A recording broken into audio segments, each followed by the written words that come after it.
All right, sir. I do want to start with the downside.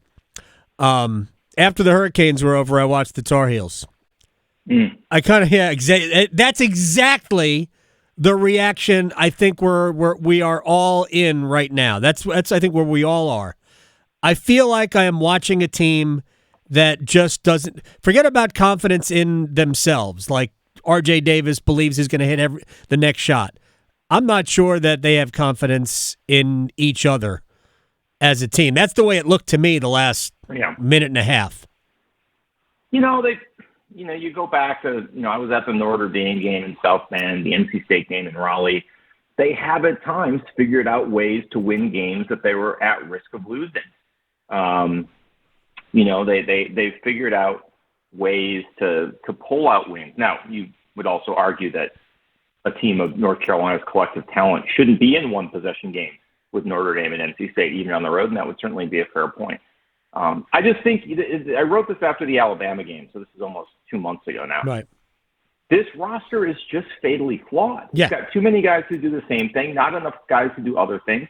I don't know what the plan was in the summer, what this was supposed to evolve into, but whatever it was supposed to, it hasn't. And, the resources allocated to acquire Cade Tyson were just thrown into a black hole. And I don't know whether that's a misevaluation or just, the kid gets off to a bad start and spirals and never recovers. But, I don't know that he would help them that much if he were good, because you don't need more guards. Right. It's just, or more shooters, more perimeter players. It's just a crazy, to me, mix of too many players who do similar things. And then, you see it happen where they can't get a big rebound. They lose guys on defense because, they're not really equipped to switch in some. It all spirals. It all sort of leads from one thing to the next. And that makes it difficult. And once that starts happening, you see a team that starts to lose confidence in itself as a team. And I think that's absolutely what's happened here. I don't know how Hubert Davis gets them out of this. I don't think the loss at Pittsburgh was catastrophic. No. But, a loss at home to Boston College would have been, and there is absolutely no margin for error here for the Tar Heels. Yeah, you look at this stretch, and I've been talking about this stretch of games, and I feel dirty even saying they need more quad one wins, which is obvious. We could call them something else other than quad one wins, but that's what the committee calls them, right? They need better wins. You can right. say that. But this 4-game stretch, provided Carolina with all the opportunity they wanted. Last night was a winnable game. I like Pitt, but that was a winnable game. Tar Heels were ahead with, 6.5 minutes to go. They had a 4-point lead, and just they scored 2 more points in the last 6.5 minutes. So that was obviously a winnable game. And they had a big lead early, but still. They had a 4-point lead with 6 minutes to go and fell apart. Some of those bigger games they played during the season, they either got down big, but came back and took a lead, but still fell apart at the end, or they battled and they were close losses, which should mean that they can beat teams that they're supposed to beat.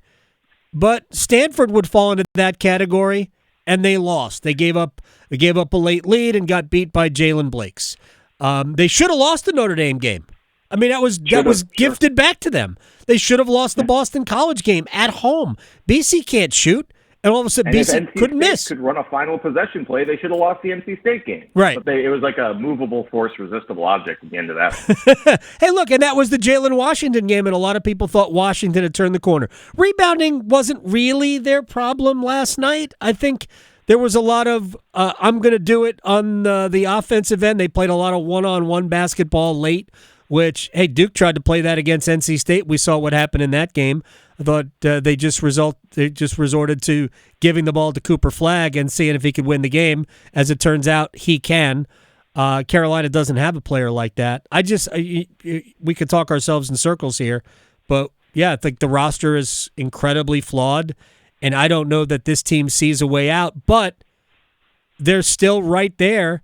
Like, if they lose these 4 games in a row, because Duke, Pitt, and then Clemson, if they win the next, 8 or 9 before hosting Duke, they're probably an NCAA tournament team. think they got to win something in here. The Dayton game doesn't look as good as it did. No. UCLA still looks okay. I think they got to beat Pittsburgh at home.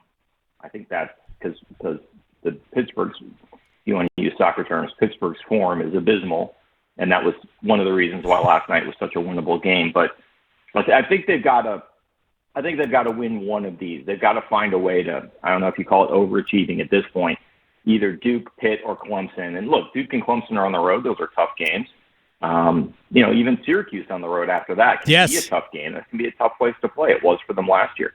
I think they got to find a way to win one of those three to feel at all confident about things. It's just the margins are so thin right now. You've got to give them a reason to put you in instead of to continue to give them reasons to leave you out. All right, now let's talk about something good. Friday represented, and I know you wrote about it several times and in several different ways, it was the biggest mid-season acquisition since Rod Brind'amour, almost 25 years to the day.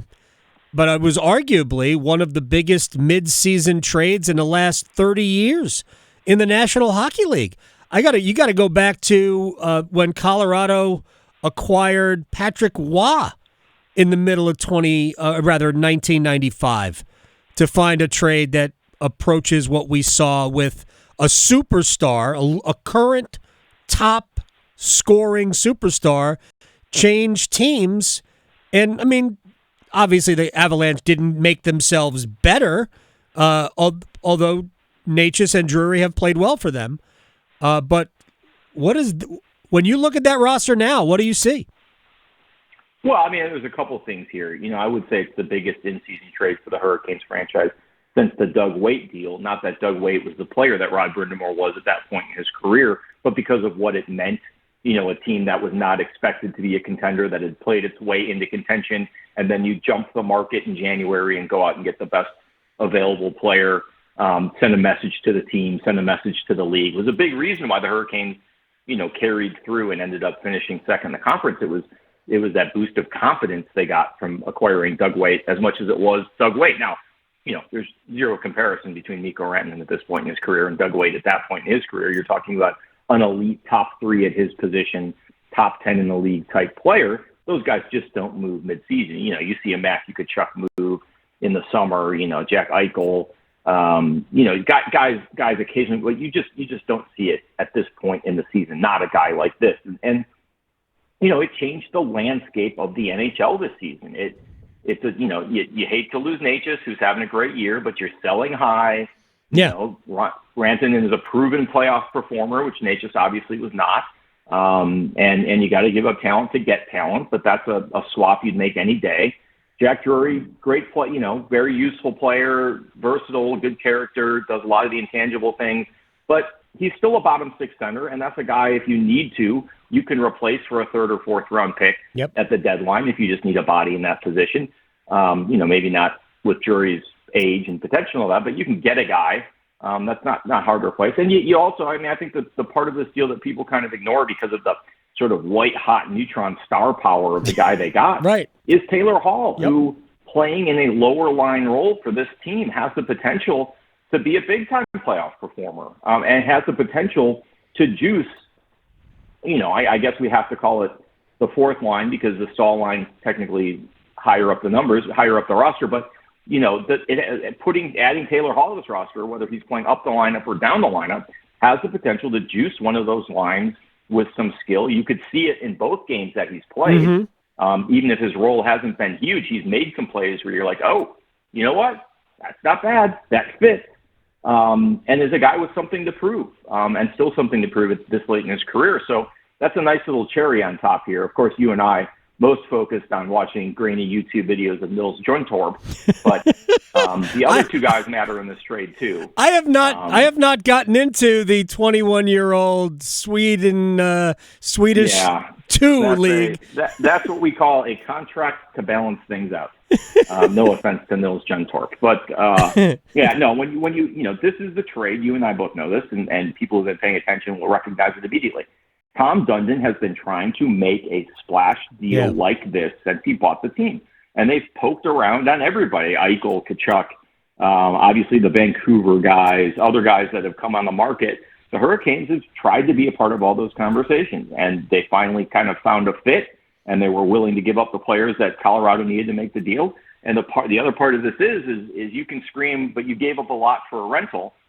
With the fins that the Hurricanes have on the roster and the chances they have to do well in the postseason, they have the cap space to re-sign Rantanen. It is not even a lift. They've got Necas is $6.5 million. They've got $4 million that the cap's going up, and they've got whatever the difference is between Brent Burns' expiring contract and whatever Alexander Nikishin ends up signing for when his season's over in Russia, which is going to be probably $3 or $4 million. There's your $14 million right there if you want to go that high. So, re-signing him is not a problem financially. The Hurricanes, and this gets back to the point about the Doug Weight trade and the similarities there. This was kind of supposed to be a transitional year. Pesci leaves, Shea leaves. Yep. You're going to have a lot more cap space next summer than you did this summer. It was sort of a very targeted recruitment process this year. Very specific guys for specific openings, not a ton of money. You get a Roslovic that you kind of roll the dice on. You get Walker and Ghost of Spear, which are not huge dollar amounts.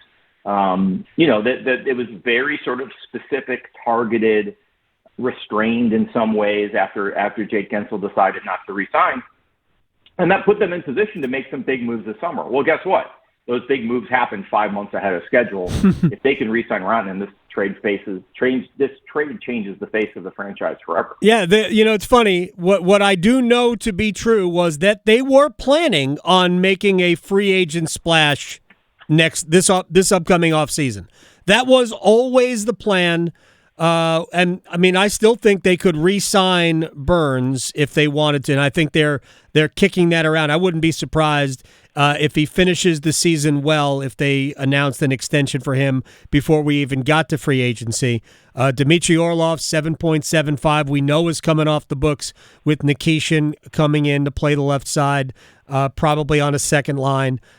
They've got tons of cap room. Eric Tulsky mentioned it in that Zoom call with everybody. He's like, look, we're going to have anywhere from $35 to $40 million worth of cap space. So we will have the money to do whatever it is we want to do. The trick is convincing Mikko Rantanen that this is where he wants to do it. And you've got 31 more games plus playoffs to do that. Let me ask you one more question, Luke DeCock of the News and Observer, my friend, on Blue Sky at Luke DeCock. Are you confident, hopeful that the goaltending will hold up?